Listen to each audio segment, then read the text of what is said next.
But, you know, Hagen Smith came out, and I think he's a little too amped up and, just really struggled with his command, and stuff was really good.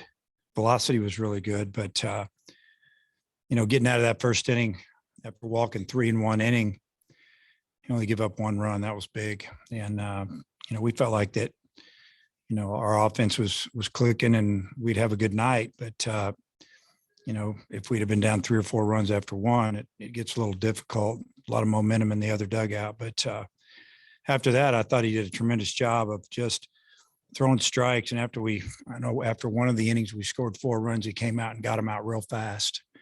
And, we could tell that, there was a lot of frustration, probably on the other side. And, we just kept chipping away, fouling off pitches, walking, getting hit by pitches, and then got a couple of big hits. Wallace's big hit through the shift, he hit it hard, scored a couple of runs, and, just kept building up that lead, which gave us an opportunity to save some of our, guys that we use maybe in the back of games, which was really good. So it was important for Gabe Stark and Elijah Tress to come in there late, pound the strike zone, and not really give up much. And, Gabe gave up 2 unearned runs as far as I know. And then, obviously Elijah coming in there and throwing 7 pitches, getting 3 outs was really nice. So,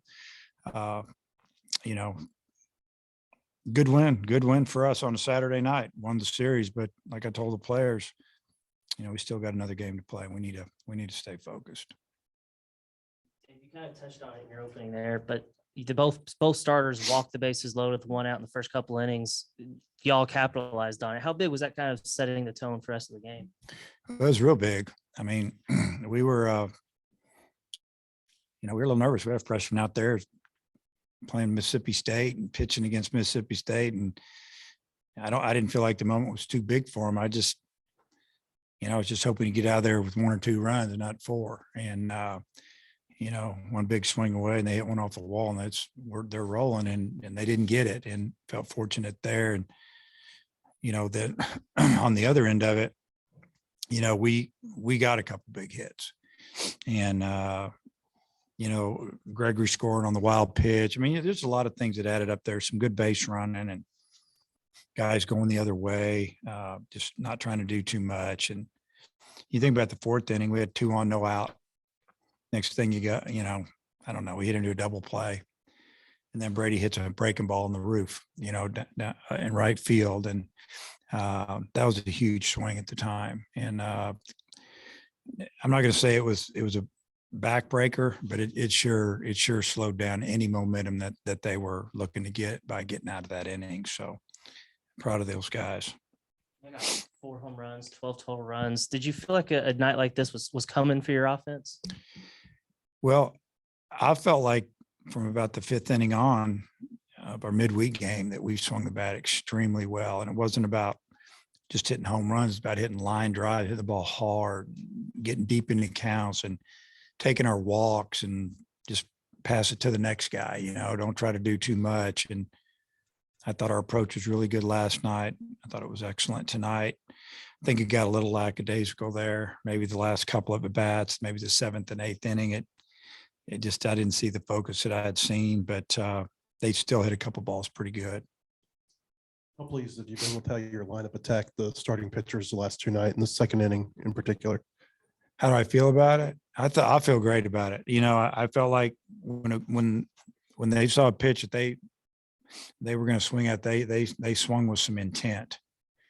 And, you got to love that, always going to hit the ball solid. You're not going to get a hit every time, but man, you can have some intent when you get a pitch to hit. And I thought we did that. But at the same time, I thought we were patient, and we laid off some borderline pitches when it was early in the count.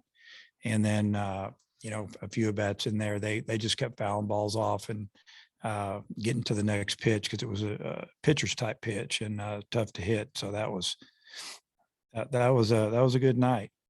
And then you said before the game that you thought Brady was about to have a breakout game at some point soon.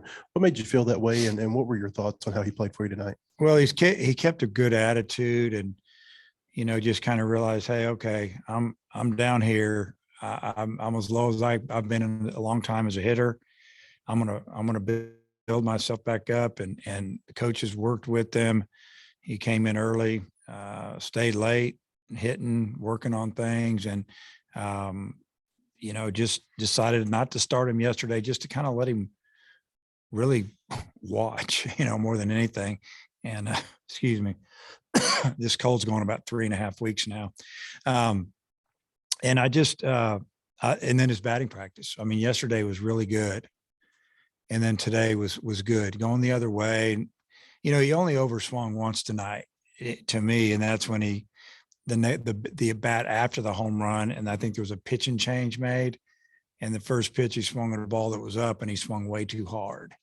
And other than that, he stayed fairly calm and stayed within. And, you could just he kind of took his BP batting practice into the game.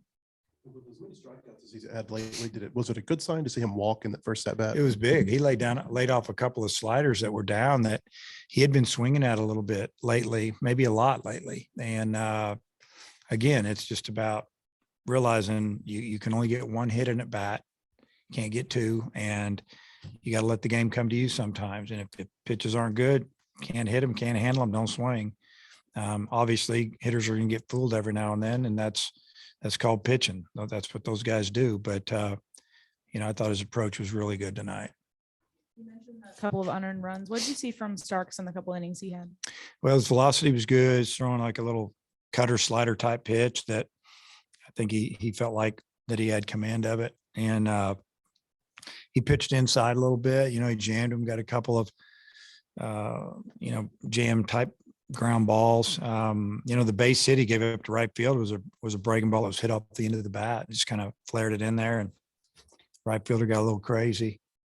And I don't know what he was going to do with that ball. The guy was going to get to third base, but sometimes that's what happens in this game. But I saw him. I saw a confident kid on the mound, and that was really good to see. And he needed to pitch in front of a lot of people in an SEC game, and the game wasn't over by any means. They have a big offense. They got a lot of big guys who can hit the ball a long way. You make a few mistakes, walk people, they hit a home run, all of a sudden they're right back in the game. We're scrambling, going and getting different guys ready. So that was a little bit of an audition for him to get the ball again in an SEC game. You mentioned that you'll have most of your main guys ready for tomorrow, and specifically with Tiger. I mean, you've been using him a couple times a week, a few times, and you've been trying to build him up. Could you envision a situation where you maybe just let him go for 3-4 innings tomorrow and kind of? I don't know about 4. I know 2, maybe 3, but that depends on the pitch count, and we'd have to really watch him. But he hasn't thrown since last Sunday. We didn't throw him midweek. We knew we weren't, no matter what. And he didn't pitch on Tuesday. If we'd have played Wednesday, he wasn't pitching. And in case we needed him long this weekend or maybe twice. So yeah, I mean, I could see him going a couple 3 innings, but I feel good about where we are with our bullpen. We got some fresh arms down there and a couple of guys that haven't thrown. Tonight, Robert Moore, who hit 16 home runs last year, got his third of the year. Chris Lanzilli hit his third. Do you feel like the law of averages is kind of starting to play out with some of your power numbers, where some of your guys who have been, big power guys in the past 4 years, kind of starting to flip the other way a little bit? Yeah, I mean, it's just a matter of time before we start hitting the ball, hard a lot, where, doubles turn into home runs. And I feel like that I don't want them to go up there looking to hit home runs. That's when you pull off, you go into slumps and strike out, see what you get and hit it. And, Robert hit a ball right-handed. I think last year he hit, 1 home run of his 16 right-handed. Does he have 2 right-handed now? So choking up on the bat, staying short through the zone, and he can still hit it 375 or more. Yeah, we're gonna hit home runs. They're gonna start coming. The weather's warming up. I mean, it's April 2nd. It's early, and we haven't harped on it, pressed about hitting home runs. We've been winning other ways. Now we hit home runs that helped us win tonight. But we're still going to hit a lot of home runs with this team before it's over with. All right.